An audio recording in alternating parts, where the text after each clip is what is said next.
Gonzalo Jiménez de Uber Inmobiliaria. ¿Qué tal, Gonzalo? ¿Cómo estás? Muy buenas tardes. Muy Hola, bien, noches. muchas gracias. Bien, gracias. Aquí ocupado, trabajando. Bueno, Gonzalo, Dime. son mucha la gente que vive en comunidades, ¿no? En edificios, en condominios.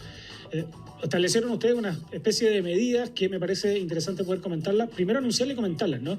A ver si podemos ir desarrollando eso. Sí, es importante empezar a analizar una campaña educativa a la población chilena en relación a lo que es vivir en comunidad. Entendamos que hoy día, lamentablemente, están las campañas sumamente incompletas y muy lentas. ¿Por qué razón? Se están enfocando en los colegios, que hoy día prácticamente los colegios son 20.000 establecimientos educacionales en todo Chile, y resulta que los edificios son más de 47.000 edificios, donde prácticamente mayoritariamente la gente que vive en edificios son personas de tercera edad, y que justamente conviven entre niños, personas de edad etaria entre 30 a 50 años, y está el problema en términos de esta pandemia que puede afectar gravemente a las personas de tercera edad en relación a su cuidado. Y para ello hay un punto súper crítico. Están cerrando los colegios por 2 semanas, pero están juntando a la gente en sus habitaciones, en sus casas, y resulta que no hay acciones internas dentro de los edificios donde puedan minimizar este problema. O sea, en el fondo, ya estamos hacinando a las personas, estamos incentivando el teletrabajo. ¿Y qué estamos haciendo en los edificios? ¿Qué estamos haciendo en los espacios comunes? La gente toma los botones del ascensor, toma las manillas de las puertas, hay problemas de sanitización en los edificios a través del agua potable, a través de un montón de áreas que se están hoy día no identificadas por un tema de educación inmobiliaria, porque digamos que el tema inmobiliario prendió hace 5 años atrás el boom inmobiliario, y hoy día más del 50% de la población chilena vive en edificios. Por tal motivo, hoy hemos decidido, junto con algunos alcaldes de la región metropolitana, iniciar un desarrollo de una campaña educacional y preventiva donde se van a iniciar acciones de corrección en los edificios, partiendo una educación hacia los comités de administración. Que los comités de administración tienen que enfocarse a enrolar y educar al personal de aseo y el personal de consejería. Tienen que haber procedimientos de limpieza, de manilla, ascensor, sanitización. Es importante que las personas tengan que tener cuidado con las manillas de las puertas, con los botones de los ascensores, porque son focos infecciosos. Entonces aquí estamos hablando de cuidados de lavado de manos, estamos hablando de cuidados preventivos de salud básica, pero resulta que ya me lavo las manos, voy a la sala de basura, abro la manilla, y ya tengo, si tengo un vecino que tiene el coronavirus, ya me infecté. Sí. A ver, vamos a ir a... Sí. Gonzalo, tengo acá yo la lista con los 12 puntos, perdón, sí. Que me parece súper interesante desarrollarlos uno por uno. Dice 12 medidas de emergencia para el coronavirus en personas que viven en edificios. El punto 1, para que lo vayamos desarrollando. La junta directiva de cada edificio debe reunirse con conserjes y personal de limpieza para explicar, primero, y esto me parece muy interesante, qué es el coronavirus y por qué se deben tomar medidas especiales de limpieza, explicando cuáles son las áreas más vulnerables del edificio donde el virus podría entrar y esparcirse. Es un poco lo que decía. Exactamente. Aquí lo importante es poder educar al personal, especialmente al personal de aseo, en procedimientos y en frecuencias de limpieza en ciertos espacios comunes con mayor trayectoria. ¿A qué me explico esto? La gente tiene su salida del departamento, pasillo, ascensor, hall de acceso o subterráneo. Y por otro lado, hay frecuencias mayores en términos de salas de basura y espacios comunes, especialmente el fin de semana. Toda esta incidencia tienen que estar enroladas con una bitácora por parte del personal de aseo, donde se identifique la frecuencia cada 1 hora de limpieza de las cabinas de ascensor, cada 1 hora la limpieza de las manillas, de los accesos de los pasillos, del primer piso, de general, todo lo que tenga alta frecuencia de usuarios de residentes.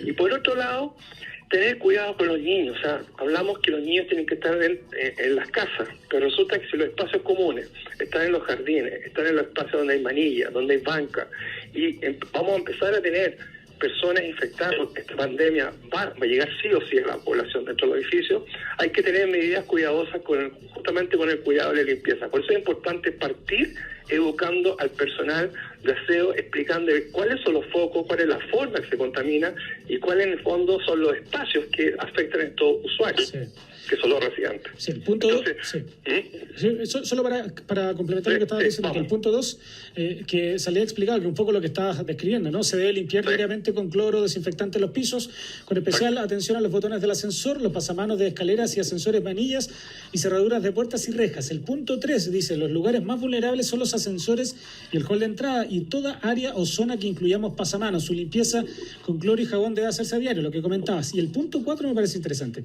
Se debe instruir a cada residente a no estornudar dentro de los ascensores, esté o no esté enfermo. A ver, sí, eso es un punto importante sobre las cabinas de los ascensores. Es sumamente importante que las cabinas tienen que tener activado el sistema de ventilación.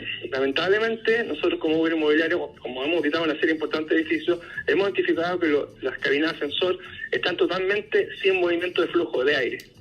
Entonces, una persona que esté contaminada, que estornude dentro de la cabina, automáticamente va a empezar a dejar rastros en las manillas, en el vidrio, en los espacios internos y en el aire. Entonces, a la medida, esto es peor que en el metro, porque las partículas se mantienen durante un cierto tiempo y la gente va entrando e ingresando.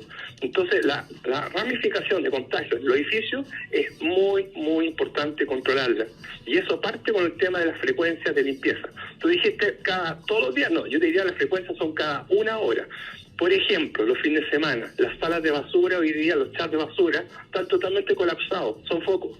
Sí. Entonces tenemos que cambiar nuestra metodología de asignar recursos de limpieza en los edificios, que los fines de semana, sábado, domingo, tiene que haber personal de aseo limpiando. No puede ser que el sábado, domingo no se limpie nada, porque cuando está mayoritariamente toda la gente, los días sábado, domingo. Claro. Exactamente. Los fines de semana. Mira, acá otro punto. Dice, toda persona con síntomas de fiebre debe informar a la Junta Directiva para que incluya su departamento en la lista. Si la persona infectada necesita ser trasladada a algún centro de salud, se deberá hacer una limpieza de todo el trayecto que ha recorrido, incluyendo desinfección del ascensor. Todos los enfermos, sin excepción, deben salir del edificio con su respectiva mascarilla. Interesante. Bueno, eso, ¿eh? O sea, tener una especie de lista, ¿no?, de los departamentos donde puede estar el virus. Es importante que el comité de administración tenga una cercanía con sus vecinos. Esto no es una pandemia negativa, esto es una pandemia que si la controlamos entre todos va a minimizar el impacto especialmente a los adultos mayores. Entonces es importante que los comités tengan enrolado a las personas que habitan en los edificios, sepan cuántas personas tienen por departamento, tengan una comunicación más fluida entre los vecinos, que tengan la capacidad de identificar en caso de que una persona caiga con el coronavirus, identificar a esta persona y generar procedimientos de limpieza cuando esta persona salga a hacer ir a la clínica, a un hospital u otra acción, y que a su vez se haga una limpieza justamente para no maximizar el contagio entre los residentes. Entonces, no es algo que es como una enfermedad negativa. Lo que hay que controlar es justamente los procedimientos. Sí, acá estoy viendo otro punto. Por ejemplo, cada hogar debe organizarse para que una sola persona por departamento haga las compras de alimentos. El resto de la familia debe permanecer en el hogar, en esta lógica de aislamiento, ¿no? Cualquier persona que llegue de la calle debe tomar un baño completo, limpiezas de manos, cara y cuello con alcohol, agua oxigenada o agua con jabón. La ropa debe colocarse en remojo con agua y jabón. Y lo otro que me parece también interesante, los que ingresan en vehículos al edificio deben salir y entrar con los vidrios subidos y estornudar dentro de su carro, dentro de su auto, para evitar la práctica de estornudar por la ventanilla hacia afuera. Esto en especial cuando, el tema de los vehículos, en especial cuando los vehículos se estacionan en el subterráneo, donde hay poca ventilación. Claro. Y lamentablemente también nos identificamos ciertos edificios donde los niños juegan en los espacios comunes en los subterráneos. Entonces, y el adulto que transita también en espacios comunes del vehicular. Entonces es importante tener una educación. Hoy día nos estamos centrando mucho en los colegios, nos estamos centrando mucho en temas de aeropuertos, pero tenemos que centrarnos donde hoy día estamos llamando el foco. ¿Cuál es el foco? Que la gente tiene cuarentena, la gente tiene que establecerse en el domicilio, que tiene que resguardarse, que tiene que evitar ir a los malls, a los supermercados, donde haya contacto con terceros, tratar de evitar ir a las clínicas, a los hospitales para evitar el contagio, pero lo más relevante, tenemos que generar una cultura interna y tenemos que aplicar una cultura que en este caso aquí yo llamo a los alcaldes de Chile a desarrollar un plan en términos masivos para minimizar el impacto en los edificios. Yo te vuelvo a insistir, más del 50% de la población chilena hoy día vive en edificios, hoy día prácticamente un 120% de edificios supera los colegios, y la población que habita en los edificios, el mayor peligro son los fines de semana, viernes, sábado, domingo. Estamos llamando al autotrabajo, estamos amplificando el problema si no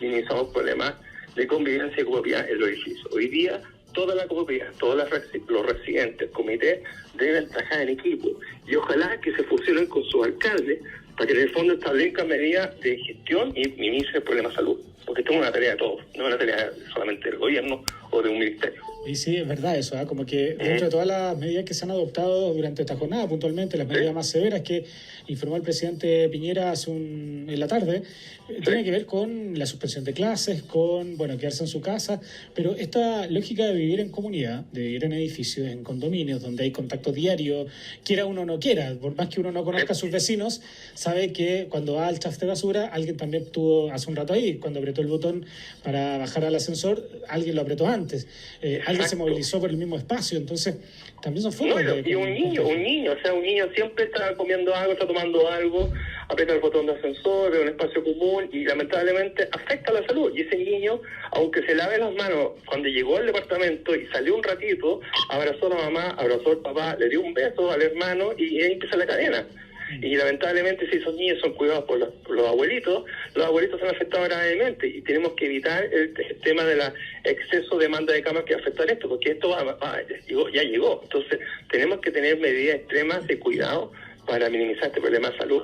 ¿Y por qué tú dices que no se habla de estos temas en los edificios? Porque estamos en una cultura inmobiliaria muy básica. De hecho, el conocimiento de vivir en comunidad en los edificios se cumple solamente el 18%. Entonces, esto es parte de la educación, y la educación tiene que partir por resaltar estas medidas, que el gobierno tiene que resaltar las medidas en las comunidades más que en los colegios, porque los colegios van a estar cerrados 2 semanas, pero resulta que el 80% de la población va a estar en los edificios.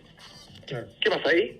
Entonces no sacamos nada con cerrar los colegios, no sacamos nada con limitar el mall, no sacamos nada con limitar la salida, si estamos hoy día con un foco infeccioso que va a aumentar y va exponencialmente a crecer en los edificios, en los departamentos, porque a la gente no se le ocurre que en su propia casa se puede contaminar en espacios comunes. Sí, vamos repitiendo, Gonzalo, parte de las medidas que ustedes habían anunciado como sugerencias, ¿no? Medidas yo te quería comentar algo. Nosotros mañana vamos a sacar una página web educacional para en fondo implementar todas estas medidas. Y lo más importante, como te decía anteriormente, nosotros estamos en conversaciones con varios alcaldes de la región metropolitana y vamos a hacer un plan educacional y un plan de digitalización para minimizar todos estos problemas de contagio. O sea, en el fondo esto dio luz a algunas autoridades, se dieron cuenta que tienen que complementar estas medidas, y mañana vamos a lanzar en ubermobiliario.com este link donde las comunidades van a poder ver las medidas que se implementar y que son totalmente gratuitas en los edificios. Sí, lo primero entonces, solo para hacer un repaso previo a irnos a la pausa, la junta directiva de cada edificio debe reunirse con conserje y personal de limpieza para explicar qué es el coronavirus. Lo decíamos, ¿no? Va a explicarle al personal que trabaja en las comunidades. Tú decías, cerca del 50% de la población en Chile vive en condominios, y esto es muy interesante porque no existe precisamente una especie de plan de acción para quienes se van a quedar en su casa, que son los niños. O sea, hemos pensado que es lo común y que es lo razonable, ver los colegios, ver las universidades, los centros de trabajo donde se junta gente durante el día, pero esa gente la retiras de esos lugares y van a estar en su casa. La mayoría vive en edificios donde comparte espacios comunes, y que, ahí también puede ser un foco de contagio. Entonces, aquí, por eso me parecía muy interesante estas 12 medidas. Lo que decíamos, que los juntas directivas de cada edificio se reúna con su personal, evitar, digamos, o la limpieza de los lugares de espacios comunes, que son ascensores, hall de acceso, y además, por supuesto, tener ahí el autocuidado, ¿no? de lavarse las manos y de extremar las medidas de higiene de la comunidad, sobre todo al estornudar usar un pañuelo o el codo, ¿no? Y evitar hacerlo en ascensores, digamos. ¿Tú sabes cuál es el mayor medio de transporte en Chile? Un dato que te voy a dar. Toda la gente dice el metro. Son los ascensores. Los ascensores es el mayor medio de transporte en Chile, y el que tenemos más descuidado con el coronavirus. Imagínate. Un pequeño dato sí que te puedo dar en términos de los ascensores son 24 horas, el metro no funciona 24 horas. Claro. Los flujos son bastante constantes, los edificios son día y noche el vehículo de los pisos. Entonces, tomemos medidas, trabajemos en equipo, y lo más importante, cuidemos a los adultos mayores. Así es. Es el mayor problema. Interesantes puntos, interesantes datos, medidas, recomendaciones que Gonzalo Jiménez, el gerente de Uber Inmobiliario, nos entregaba en este contacto. Muchas gracias, Gonzalo, por Muchas gracias. Hasta luego. Que estés bien. Oye, sí, pues... no